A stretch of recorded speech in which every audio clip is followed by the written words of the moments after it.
السلام علیکم۔ یہ بہت ہی دردناک کہانی ہے، لیکن زندگی کا بہت بڑا لیسن لیے ہوئے ہے کہ جب ہم اپنی جھوٹی انا و غیرت میں آ کر اپنی بہن بیٹیوں کی جان لے لیتے ہیں۔ وہ کہتی ہے کہ میری زندگی کی کتاب میں دو خوبصورت بیوٹیاں پھولوں کی طرح تھیں، لیکن سماج کے رویوں اور اپنی خواہش کے زیر اثر میں ہمیشہ اللہ سے ایک بیٹے کی دعا مانگتی تھی۔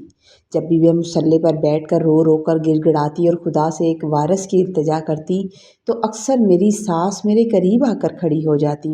ان کے چہرے پر ایک عجیب سی سختی اور آنکھوں میں برسوں پرانی کوئی چھپی ہوئی تکلیف ہوتی تھی۔ وہ مجھے روتا دیکھ کر تسلی دینے کے بجائے بڑی بے رحمی سے کہتی کہ اللہ تمہیں بیٹا کبھی نہیں دے گا، میری دعا ہے کہ اللہ بیٹا تمہیں کبھی نہ دے۔ ان کے یہ الفاظ میرے دل پر تیر کی طرح لگتے تھے۔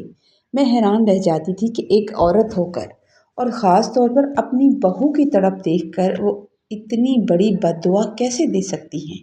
وہ اتنی بڑی بد دعا کیسے دے سکتی ہیں۔ مجھے ان کی بات پر شدید غصہ آتا اور میں پلٹ کر انہیں بہت کچھ سنا دیتی تھی، لیکن وہ خاموشی سے ساری بات سن لیتی اور کبھی پلٹ کر جواب نہیں دیتی تھی۔ میری ساس کی شخصیت ایک انسلجھی پہیلی کی طرح تھی۔ شادی کو 7 سال ہو گئے تھے اور شادی کے 7 سالوں میں نے کبھی ان کے لبوں پر مسکراہٹ نہیں دیکھی تھی۔ میں نے کبھی ان کو مسکراتے نہیں دیکھا اور نہ ہی کبھی انہیں کسی سے زیادہ بات کرتے سنا تھا۔ وہ بس اپنے کام سے کام رکھتی تھیں اور اکثر گھر کے کاموں میں میری مدد بھی کر دیا کرتی تھی۔ مجھے کبھی کسی بات پر ٹوکتی نہیں تھی، لیکن جب میری دعا کی بات آتی تو وہ اپنا وہی جملہ دہرا کر میرے زخموں پر نمک چھڑک دیا کرتی۔ عجیب بات یہ تھی کہ میرے شوہر ارسلان اپنی ماں کا بے حد احترام کرتے تھے۔ وہ اپنی تنخواہ کا ایک خاص حصہ خاموشی سے ماں کے کمرے میں رکھاتے اور ہر چیز لاتے وقت یہی تاکید کرتے تھے کہ پہلے ماں کو دی جائے، اور بار بار مجھ سے پوچھتے بھی تھے کہ تم نے ماں کو دی، لیکن میں نے کبھی ارسلان کو اپنی ماں کے پاس بیٹھ کر بات کرتے نہیں سنا تھا، نہ ہی ان کو حال دل سناتے دیکھا تھا۔ ان دونوں کے درمیان ایک ایسی خاموش دیوار تھی جسے میں آج تک نہیں سمجھ پائی تھی۔ دونوں ماں بیٹے میں کوئی پیار محبت والا رشتہ نہیں تھا۔ جب میں ارسلان سے اس بات کا ذکر کرتی کہ آپ کی ماں مجھے اتنی سخت بات کیوں کہتی ہیں اور میری دعاؤں کے بیچ میں آ کر ٹوکتی ہیں تو وہ غصے میں آ جاتے۔ ان کا ایک ہی جواب ہوتا تھا کہ تم ماں کو کچھ مت کہا کرو، وہ جیسی بھی ہیں ہماری بڑی ہیں، اور میری اس بات پر وہ اکثر خاموش بھی ہو جایا کرتے تھے۔ ارسلان کا یہ رویہ مجھے مزید چڑچڑا بنا دیتا تھا۔ میں سوچتی تھی کہ آخر ان دونوں ماں بیٹے کے درمیان ایسا کیا راز ہے۔ بیٹا ماں کا اتنا فرما بردار ہے، لیکن ماں اپنے ہی بیٹے کے گھر میں بیٹا پیدا ہونے کی مخالفت کرتی ہے، بد دعا کیوں دیتی ہے؟ کیا یہ کوئی پرانی دشمنی ہے یا میرے ساس کے دل میں میرے لیے کوئی بغض تھا؟ وقت گزرتا گیا، لیکن یہ سوالات وہیں کے وہیں رہے۔ میری ساس کی خاموشی اور پراسراریت میں کوئی کمی نہ آئی۔ اسی طرح 16 سال بیت گئے۔ میری بیٹیاں جوان ہو گئیں، لیکن اللہ نے مجھے بیٹا نہ دیا۔ میں نے ساری زندگی بیٹے کے لیے ترستے گزار دی۔ اب میری ساس بہت بوڑھی اور نحیف ہو چکی تھی، لیکن ان کے لہجے کی وہ تلخی اب بھی برقرار تھی۔ مجھے اب بھی ان پر ترس کے بجائے غصہ آتا تھا۔ اور مجھے یقین ہو چلا تھا کہ ان کی کالی زبان اور بد دعا ہی میری گود دوبارہ ہری نہ ہونے دی۔ مجھے اکثر ان پر غصہ آتا کہ یہ مجھے بد دعائیں دیتی رہی ہیں اور اللہ نے مجھے بیٹا نہیں دیا۔ ایک دن میں ان کے پاس بیٹھ گئی۔ ان کے پاس بیٹھ کر طنزیہ لہجے میں کہا، دیکھ لیں اماں، آپ کی بد دعا رنگ لے آئی اور آج بھی میں بیٹے کے لیے ترس رہی ہوں۔ مجھے اللہ نے بیٹا نہیں دیا۔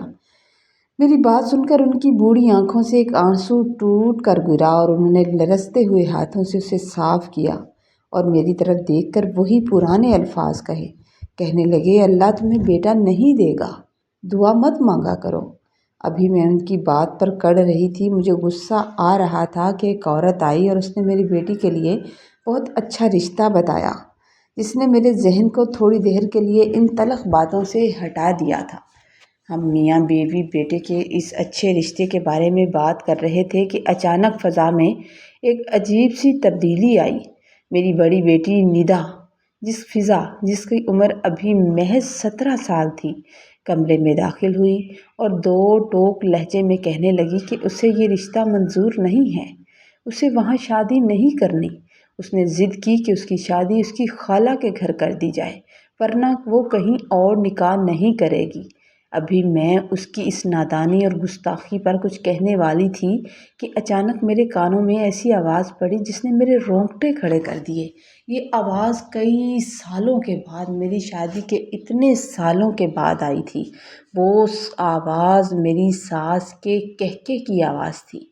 میں نے اپنی پوری زندگی میں انہیں کبھی مسکراتے نہیں دیکھا تھا، لیکن آج وہ اتنی زور سے ہنس رہی تھی جیسے برسوں کا ضبط ٹوٹ گیا ہو۔ ان کا یہ کہکا عام نہیں تھا، اس میں ایک اذیت ناک طنز چھپا ہوا تھا۔ میری حیرت کی انتہا نہ رہی کہ میری بیٹی کی اتنی غلط بات پر وہ اتنا خوش کیوں ہو رہی ہیں، آخر وہ اتنا کیوں ہنس رہی ہیں۔ جب میں نے اپنے شوہر کی طرف حیران ہو کر دیکھا تو ان کا چہرہ بھی غصے سے سرخ ہو رہا تھا۔ وہ زمین کی طرف دیکھ کر مٹھیاں بھینج کر وہ خود کو کنٹرول کرنے کی کوشش کر رہے تھے۔ وہ جذبات کی آخری حدوں کو چھو رہے تھے، ان کی مٹھیاں بھینچی ہوئی تھیں اور وہ مشکل خود پر قابو پا رہے تھے۔ اسی دوران میری ساس آہستہ آہستہ چلتی ہوئی اپنے بیٹے کے قریب آئی اور بڑے شفاف لہجے میں کہنے لگی، مار دو۔ اب رک کیوں گئے؟ مار دو اسے، کہو تو میں چھری لا کر دوں۔ آج اس کا لہو بہا کر اپنا انصاف پورا کرو، میں بھی تو دیکھوں کہ تم آج کیسے فیصلے کرتے ہو۔ جب بات تمہاری بیٹی پر آتی ہے تو کیسا فیصلہ کرتے ہو۔ ان کی یہ باتیں سن کر میں سن ہو کر رہ گئی۔ مجھے اپنی بیٹی کی بات بھول گئی اور میں ساکت کھڑی اپنی ماں بیٹے کی اس عجیب و غریب ٹکراؤ کو دیکھنے لگی تھی۔ ارسلان نے اپنی نظریں جھکا لی تھیں اور بغیر کچھ کہے دروازہ اتنی زور سے بند کیا تھا کہ پورا گھر تھر تھرا اٹھا تھا اور گھر سے باہر نکل گئے تھے۔ میرے شوہر ارسلان کے جاتے ہی میری ساس کی ہمت جواب دے گئی اور وہ وہیں زمین پر بیٹھ گئیں۔ زمین پر بیٹھ کر دھاڑے مار مار کر رونے لگیں۔ ان کا یوں تڑپنا دیکھ کر میرا دل دہل گیا تھا۔ میں جلدی سے انہیں سہارا دے کر چارپائی پر بٹھایا تھا اور پانی کا گلاس دیا تھا۔ میں نے پوچھا، ماں خدا کے لیے بتائیں تو صحیح کہ یہ سب کیا ہے، آپ ایسا کیوں کہہ رہی ہیں؟ وہ کافی دیر تک ہچکیاں لیتی رہیں، پھر انہوں نے اپنی زندگی کا وہ سیاہ باب کھولنا شروع کیا جس سے میں بے خبر تھی۔ انہوں نے روتے ہوئے بتایا کہ میرا نام آسیہ ہے اور جب میری شادی ہوئی تھی تو اللہ تعالیٰ نے مجھے پہلی اولاد بیٹی دی تھی جس کا نام ہم نے نادیہ رکھا تھا۔ نادیہ ہم دونوں کی جان تھی، ہم اسے آنکھوں کی ٹھنڈک سمجھتے تھے اور اس کے ساتھ ہی جیتے مرتے تھے۔ انہوں نے ایک لمبی آہ بھری اور اپنی بات جاری رکھتے ہوئے کہنے لگی کہ نادیہ کی پیدائش پر میں بہت خوش تھی، لیکن عورت ہونے کے ناطے میرے دل کے کسی کونے میں بیٹے کی تمنا بھی مچلتی رہتی تھی۔ میں اکثر اللہ سے وارث کی دعا مانگتی تھی، لیکن میری اس دعا پر میرے شوہر ہمیشہ کہتے تھے کہ بیٹیاں اللہ کی رحمت ہوتی ہیں، ہمیں بیٹے کی کیا ضرورت ہے جب ہمارے پاس ہماری بیٹی موجود ہے۔ اگر ہمارے نصیب میں بیٹا ہوا تو اللہ تعالیٰ ہمیں ضرور دے گا۔ ہم اپنی ایک چھوٹی سی خوشحال دنیا میں مگن رہتے تھے جہاں ہمارا محور نادیہ تھی۔ نادیہ کی عمر جب 10 سال کو پہنچی تو میرے آنگن میں دوبارہ کسی ننھی کلی کے کھلنے کی امید دم توڑنے لگی تھی، جس نے مجھے گہری تشویش اور اداسی کے بھنور میں دوبارہ دھکیل دیا تھا۔ میں راتوں کو اٹھ کر اللہ کے حضور گڑ گڑاتی تھی اور دعائیں مانگتی تھی۔ سردی کی ان طویل راتوں میں جب سب سو رہے ہوتے تھے میں جائے نماز پر بیٹھ جاتی، جائے نماز پر بیٹھ کر اپنے آنسوؤں سے زمین کو بھگو دیتی تھی اور اللہ تعالیٰ سے دعا کرتی تھی کہ اللہ تعالیٰ میری بیٹی کو بھائی کا ساتھ عطا کر دے، وہ اس دنیا میں تنہا نہ رہ جائے، اس کے نخرے ناز اٹھانے والا اس کا بھائی موجود ہو۔ میری معصوم نادیہ جو بھی خود ایک بچی تھی، میری تڑپ دیکھ کر خاموشی سے میرے پہلو میں آ بیٹھتی اور اپنے ننھے منھے ہاتھ پھیلا کر بڑے یقین سے کہتی کہ اللہ میاں میری امی کو ایک بیٹا دے دو، میری اماں کو ایک بیٹا دے دو اور مجھے ایک پیارا سا بھائی دے دو۔ وہ ننھے ہاتھ جب دعا کے لیے اٹھتے تو عرش الہی بھی جنجش میں آ جاتا اور آخر کار ہماری برسوں کی تپسیا اور بے شمار منتوں مرادوں کے بعد اللہ نے میری اور میری بیٹی کی سن لی اور مجھے بیٹے کی خوشخبری سنائی۔ ارسلان کی پیدائش کے دن ہمارے گھر میں جیسے عید کا سماں تھا۔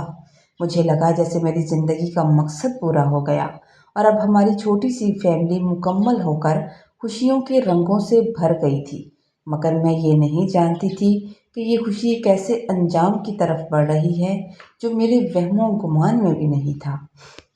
جیسے جیسے وقت کا پہیہ گھوما اور ارسلان لڑک سے جوانی کی دہلیز پر قدم رکھنے لگا، میری ممتا کا توازن بگڑنے لگا تھا اور میں غیر ارادی طور پر اپنی بیٹی کے مقابلے میں بیٹے کی طرف زیادہ جھکتی چلی گئی۔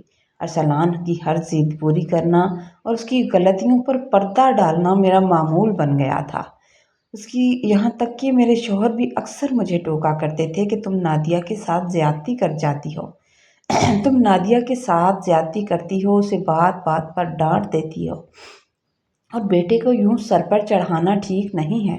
مگر نادیہ، جس کا دل سونے کا تھا، اپنے بھائی سے ٹوٹ کر پیار کرتی تھی۔ ارسلان اسے مارتا یا بدتمیزی کرتا تو وہ آگے سے پلٹ کر جواب دینے کی بجائے بس مسکراتی رہتی تھی اور کبھی اس پر ہاتھ نہیں اٹھاتی تھی۔ وہ اکثر اپنی ہر پسندیدہ چیز، یہاں تک کہ اپنا جیب خرچ اور اپنی خوشیاں اپنے بھائی کے لیے قربان کر دیا کرتی تھی۔ یہاں تک کہ اگر ارسلان کوئی نقصان بھی کرتا تو وہ اس کا الزام اپنے سر لے لیتی تھی تاکہ بھائی کو ماں باپ کی ڈانٹ نہ پڑے۔ اور یہی وقت تھا جب میرے شوہر اچانک ہمیں تنہا چھوڑ کر خالق حقیقی سے جا ملے، جس سے ہماری دنیا تو اجڑ گئی، مگر میں نے اپنے بچوں کے مستقبل کی خاطر خود کو سنبھالا تھا اور ان کی پرورش میں دن رات ایک کرنے لگی۔ اس طرح آہستہ آہستہ دن گزرتے گئے اور وقت کی دھول نے بہت سے نقش بدل کر رکھ دیے تھے۔ نادیہ اب یونیورسٹی کے آخری سال میں تھی اور ارسلان 16-17 سال کا ایک تند مزاج نوجوان بن چکا تھا۔ اسے بات بات پر بہت غصہ آتا تھا۔ وہ کالج میں پڑھتا تھا۔ ایک شام جب گھر میں سکون کا پہرا تھا، میں نے نادیہ کو اپنے پاس بٹھایا اور اس کی شادی کے بارے میں بات شروع کی۔ میں نے کہا کہ بیٹی، اب تمہاری کافی عمر ہو گئی ہے اور ایک اچھا رشتہ بھی آیا ہوا ہے۔ تبھی نادیہ نے بڑی ہچکچاہٹ اور خوف کے ساتھ میرے سامنے اپنے دل کا راز کھولا اور کہنے لگی کہ وہ اپنی یونیورسٹی میں ایک لڑکے کو پسند کرتی ہے اور اسی کے ساتھ زندگی گزارنا چاہتی ہے۔ اسے میرا لایا ہوا رشتہ منظور نہیں تھا۔ اسے معلوم نہیں تھا کہ کب اس کا بھائی ارسلان کمرے کے باہر کھڑا ہم دونوں ماں بیٹی کی باتوں کا ایک ایک لفظ سن رہا تھا، اور جیسے ہی نادیہ نے اس لڑکے کا نام لیا، ارسلان کے تن بدن میں آگ لگ گئی، کیونکہ وہ لڑکا ارسلان کے کالج میں ایک لڑکے کا بھائی تھا جس سے ارسلان کی شدید دشمنی اور روز کی لڑائی تھی۔ ارسلان غصے سے بھرا ہوا کمرے میں آیا اور نادیہ پر چیخنے چلانے لگا۔ ان دونوں بہن بھائیوں کے درمیان ایسی تلخ کلامی ہوئی کہ گھر کی دیواریں لرز اٹھی تھی۔ میں نے دونوں کو بہت سمجھایا، دونوں کو پیار سے بٹھا کر سمجھایا، واسطے دیے، مگر نادیہ اپنی محبت پر اڑی ہوئی تھی۔ وہ اسے چھوڑنے کو تیار نہیں تھی۔ ارسلان اسے اب اپنی جھوٹی انا اور غیرت کا مسئلہ بنا چکا تھا۔ اسی ہولناک رات کا منظر میں کبھی نہیں بھول سکتی جب خاموشی کے سائے گہرے ہوئے تو ارسلان کے اندر کا حیوان جاگ اٹھا تھا اور اس نے سوتی ہوئی نادیہ کے گلے پر اچانک چھری پھیر کر اسے ہمیشہ کے لیے خاموش کر دیا تھا۔ وہ بہن جو اس کے لیے دعا کیا کرتی تھی، اس کی خاطر قربانیاں دیا کرتی تھی، آج اسی کی انا کی بھینٹ چڑھ گئی تھی۔ جب میں نے اپنی بیٹی کی بے جان اور لہو لہان لاش دیکھی تو میرا پورا جسم برف کی طرح ٹھنڈا ہو گیا اور روح کانپ اٹھی تھی۔ ایک طرف میری مقتول بیٹی تھی اور دوسری طرف میرا قاتل بیٹا تھا، جسے اگر پولیس لے جاتی تو میری رہی زندگی بھی برباد ہو جاتی۔ اسی خوف اور قیامت کی گھڑی میں نے اپنے ہاتھوں سے گھر کے اندھیرے کونے میں گڑھا کھودا اور اس معصوم کلی کو منو مٹی تلے دبا دیا تھا۔ اس کے ٹکڑے اٹھا کر میں نے اس گڈھے میں دبا دیے تھے جس نے کبھی اپنے ننھے ہاتھوں سے اپنے بھائی کی زندگی کی دعائیں مانگی تھی۔